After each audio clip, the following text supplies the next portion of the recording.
¿Qué te parecen 365 días de contenidos digitales para tu empresa, negocio o emprendimiento?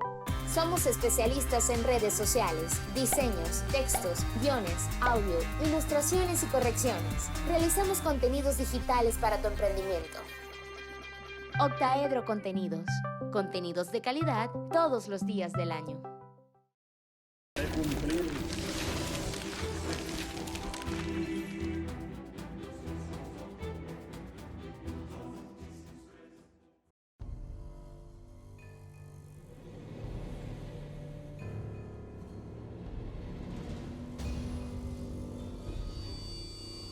Conversamos con el vicealmirante Germán Rodríguez Citraro, quien fungía para la época como director de la inteligencia militar. El que ha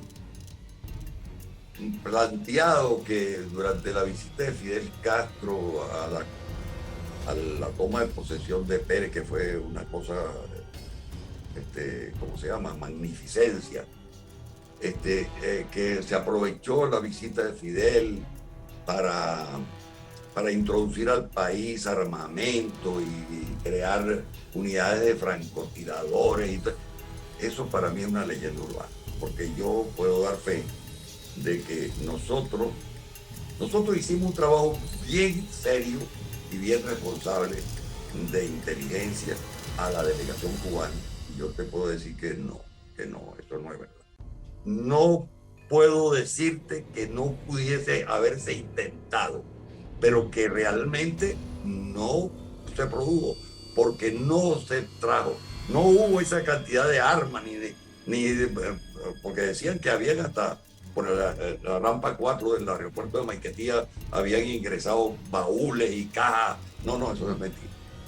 Yo hice un trabajo, inclusive hice un trabajo de seguimiento y de constatación grabada de los alojamientos de la delegación y no nada de eso.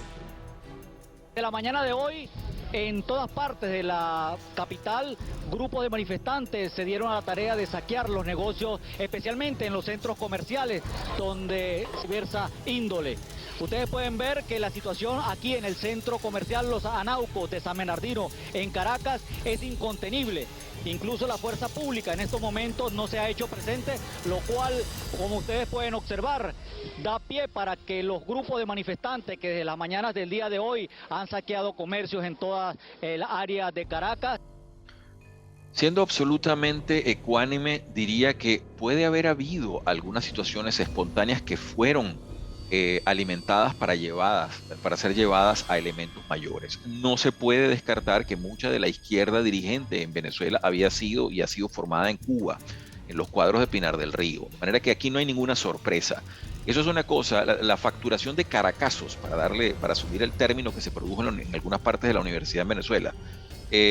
Para asumir eso y decir, bueno, esa facturación, eso existe, lo vemos ahora mucho más ya en especie de franquicias de cómo se puede alebrestar una ciudad. Lo vimos hace recientemente con la vida de los negros en Portland, lo vimos, en fin, una cantidad de movimientos que articulan y saben hacer con pequeñas masas poblacionales.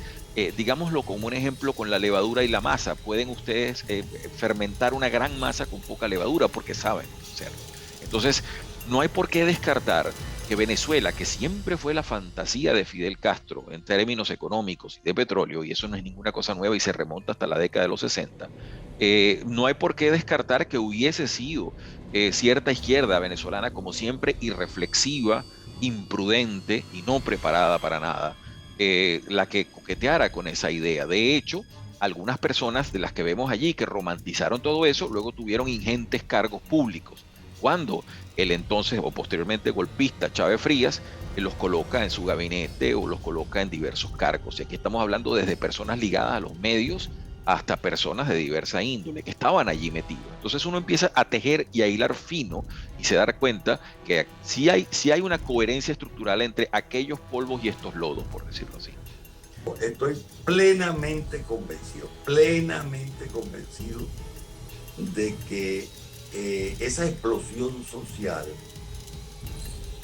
fue absolutamente espontánea, absoluta y llanamente espontánea. ¿Por qué lo digo? Porque nosotros, desde el año 1987, estábamos desarrollando, por eso que le dije anteriormente que nuestro convencimiento estaba en que en las áreas urbanas era donde estaba el mayor descontento y donde estaba el principal peligro para la seguridad interna del Estado. Habíamos ideado un proyecto, se llama el Proyecto País, no el Proyecto País ese posterior que fue para robo y saqueo, ¿no? Sino el Proyecto País era un programa de producción de inteligencia para medir los grados de insatisfacción, la percepción ciudadana de insatisfacción y cómo eso se podía transformar en unas acciones en contra de la seguridad del Estado. Eso hicimos varias ciudades pilotos, el área de la metropolitana, por supuesto, y varias ciudades pilotos, las principales ciudades del país. Y nosotros llegamos a establecer de que era muy probable que se produjera un estallido social, muy probable. Pero también reiteramos nuestra más resuelta voluntad a no permitir que continúen produciéndose los lamentables hechos que hoy han conmovido a los venezolanos. Los asaltos y saqueos, la quema de automóviles y autobuses, el atraco y la violencia no forman parte de las múltiples expresiones de una sociedad democrática. Un programa, un plan concreto de objetivos a seguir dentro de esa conflictividad social, porque allí habían tres movimientos importantes que estaban manifestando. Uno era desobediencia, el otro era hombre nuevo, el otro era tercer camino.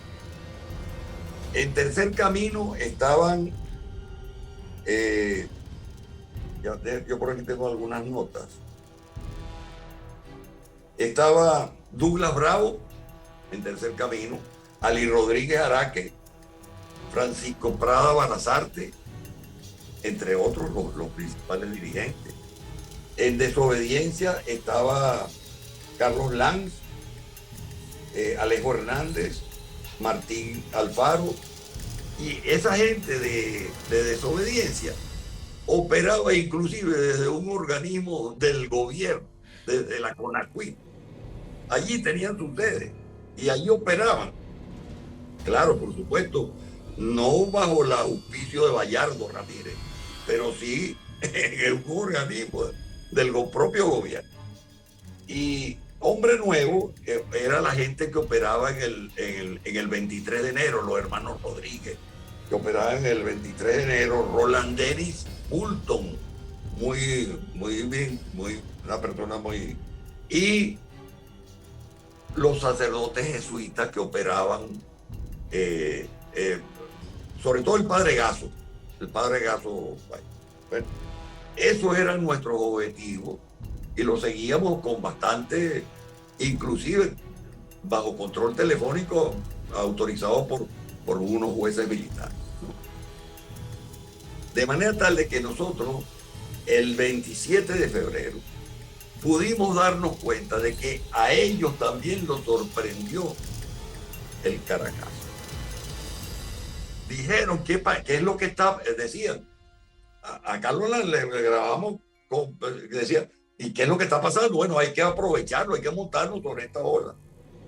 Entonces, a mí no me queda ninguna duda de que eso fue una explosión social, producto de todo ese magma que había en la sociedad venezolana, que venía ya durante toda la década de los 80, pero que a finales del gobierno de Jaime Lusinchi tenía una importancia muy grande. Esa es mi apreciación. Dice el vicealmirante Rodríguez Citraro que la izquierda se montó en la ola de los saqueos y de la violencia. coincidiendo con la versión del entonces dirigente del partido marxista Bandera Roja, Carlos Teixeira. Claro que sí, casi toda la izquierda se involucró porque ese chance de cabalgar sobre el descontento ya en la calle pareciera oportunista, pero claro, una vez que estalla, ya comienzan a activarse todas las corrientes de izquierda, desobediencia popular, etcétera. Por supuesto, nosotros cuando estábamos en Bandera Roja, ya todo el mundo buscó atizar la candela, no minorar, y hubo quienes participaron directamente en los saqueos, otros trataron de organizarlo, otros de manera espontánea solo para obtener algún provecho, pero la manera de demostrar el fracaso de lo que se llamó el paquetazo de Calandro Pérez era involucrarse y haciendo más grave la situación, participando allí. No, ahora, organización para la planificación del evento, no es verdad, fue espontáneo. Yo creo que ahí tuvo más que lo que algunos hablan de una planificación previa. Yo esa teoría la rechazo, porque no había nadie de la izquierda ni la más radical organizando y planificando una situación como esa. Estaba la gente de Bandera Roja, pero menos que estos tres, menos importancia que estos tres, porque la gente de Bandera Roja era la que había desestimado, se había desencantado de la lucha guerrillera, y entonces se había orientado más a esta cuestión urbana. Pero mis objetivos, probablemente a la gente de Bandera Roja eran más un objetivo de la DC. Pero para mí, para nuestra organización, eran estos tres. Y bueno, y a estos tres los sorprendió, verdaderamente los sorprendió. ¿Cuál fue el papel de Carlos Lanz, cuya familia hoy denuncia como desaparecido, víctima del propio régimen que él aupó? Yo incluso participé de una propuesta en aquel momento que lo denominamos desobediencia popular, o llamamos a organizar la desobediencia popular, porque a partir del encuentro con compañeros de la universidad, con intelectuales de la Escuela de Filosofía, de la Escuela de Letras, del movimiento que en aquel momento estaba en la central, con Luis Damiani, que está vivo, el negro Villafaña, que ya murió, con Rolandeni. Con este grupo de compañeros nos la pasamos haciendo análisis de coyuntura, Soto, como en el viejo tiempo, ¿verdad? Y entre los análisis de coyuntura... Jesús Rivero. Jesús Rivero, exactamente. Ellos tenían una imprenta que nosotros la incautamos el 27 de febrero. Tenían una imprenta y empezaron a imprimir, antes creo que eso se hacía con stencil. Yo no me acuerdo cómo era el tecnológico. Ya mi mente anciana no recuerda muchas cosas, ¿no? Pero sí, ellos empezaron a producir volantes y a distribuir lo que es el... y también salieron a la calle a efectuar acciones de promoción de los saqueos y eso fue lo que hicieron, nada más. 20 vehículos incendiados, centenares de comercios saqueados y un número no determinado de heridos fue el saldo de los disturbios ocurridos durante el día de hoy en la población de Guarenas. La protesta, que en un principio era pacífica, se tornó violenta hasta el punto de que la policía no pudo controlar la cantidad de focos de desorden que se producían en toda la localidad de Guarenas, que entre otras consecuencias paralizó el tránsito hacia el oriente por la carretera de la costa. La primera versión de las causas de estos hechos fue el aumento de los pasajes de manera unilateral por parte de las dos empresas que cubren la ruta Caracas-Guarenas, motivo por el cual el gobernador del estado Miranda, Ángel Zambrano, se apersonó en el sitio para reunirse con los directivos de las líneas y luego conversar con los usuarios. Cuando empiezan los sucesos en Guarenas, digamos, la visión que se transmitió era la visión de unos desórdenes que había en protesta por el incremento del precio de la gasolina. Ahí ocurrió que se había convenido con los transportistas un incremento del pasaje de un X%, con motivo del incremento del precio de la gasolina, de un medio, pero en Guarenas ocurrió que cuando se prende, ¿verdad? La cuestión esta, dicen que porque aumentó la gasolina. Mira, la gasolina la aumentamos céntimos de bolívar, no de dólar, de bolívar. El impacto de la gasolina sobre los precios del transporte, PDVSA lo calculaba en el 2%. 2%. Ese aumento de 30 céntimos, un mediecito, que después el famoso mediecito mensual, que eso no lo inventó PDVSA, eso lo inventé yo también, precisamente para subrayar la gradualidad del problema, ¿no? Después Caldera lo aumentó 50 bolívares de un solo trancazo, ¿verdad? En su gobierno. Entonces, ocurre pues esta conmoción porque el ministro Gustavo Rada, tipo excepcionalmente capacitado, ¿verdad? Un tipo extraordinario, que era el ministro de Transporte y Comunicaciones, ya desde enero había estado negociando con las asociaciones de transportistas de Venezuela el aumento de los precios del transporte, ¿verdad? Y había llegado a un acuerdo con las asociaciones de transportistas de que se iba a aumentar. Ellos estaban pidiendo un 100% de aumento, pero eso no tenía nada que ver con la gasolina, nada, cero con la gasolina. Eso tenía que ver con que Lucinchi les había congelado los precios del transporte durante 3 años, en un país que tenía una inflación promedio de 30% por año. Entonces calcula tú, 30% por año de inflación, con los precios congelados del transporte. Ellos estaban pidiendo justamente, con absoluta justicia, que se aumentara 100% el precio del transporte. Eso no era porque las asociaciones de transportistas eran malignos, sino porque les habían congelado los precios durante el tiempo. ¿Entiendes? Entonces, bueno, Rada llega a un acuerdo con todas las asociaciones de transportistas de Venezuela de que íbamos a hacer un primer aumento del precio del transporte el 1 de abril, un mes y pico después. Ok, un mes y piquito después. Porque en el mes de marzo íbamos a aumentar los salarios en un 30%.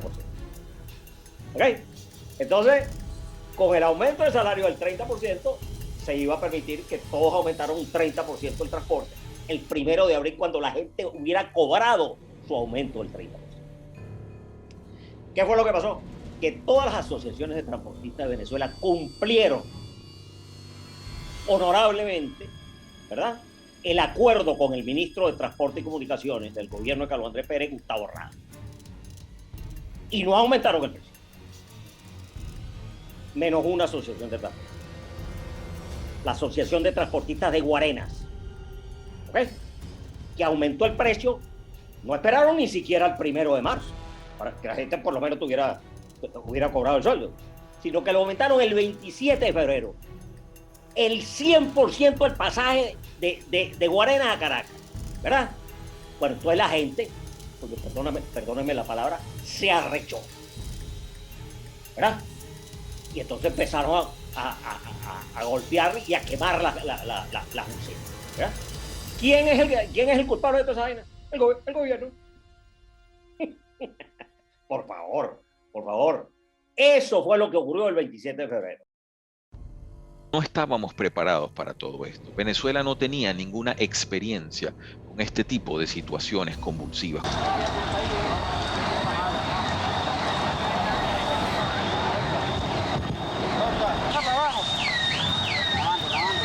Por el cual se suspende en todo el territorio nacional la garantía de libre tránsito consagrada por el artículo 64 de la Constitución.